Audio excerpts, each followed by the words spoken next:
Vrai, la clause bénéficiaire vous permet de désigner le ou les bénéficiaires qui recevront l'épargne présente sur votre contrat d'assurance vie à votre décès.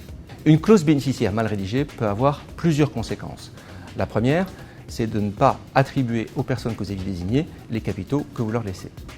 La seconde, c'est créer des conflits entre vos proches. Et la troisième, c'est de perdre l'avantage fiscal lié à l'assurance vie. En effet, en l'absence de bénéficiaire, votre capital serait alors soumis intégralement aux droits de succession. Faux, même si la clause standard présente dans la plupart des contrats correspond à la majorité des situations, il convient de vérifier avec votre conseiller si elle correspond à votre situation et à vos objectifs. Si ce n'est pas le cas, sachez que vous disposez d'une grande liberté dans sa rédaction, que ce soit dans le choix des bénéficiaires, l'ordre de priorité et la répartition du capital entre eux. Mais attention, faites-vous toujours accompagner par un professionnel pour éviter une rédaction incomplète ou inappropriée. Faux.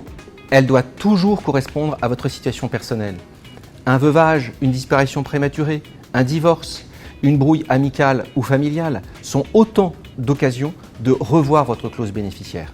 Elle doit toujours prévoir, en cas de disparition d'un bénéficiaire, le versement du capital à des bénéficiaires subsidiaires.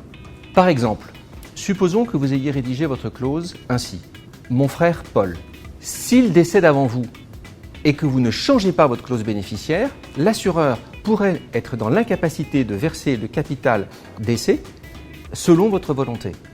Et l'avantage fiscal serait perdu, le capital serait réintégré dans votre succession et soumis aux règles normales de partage et de fiscalité successorale. Quel dommage!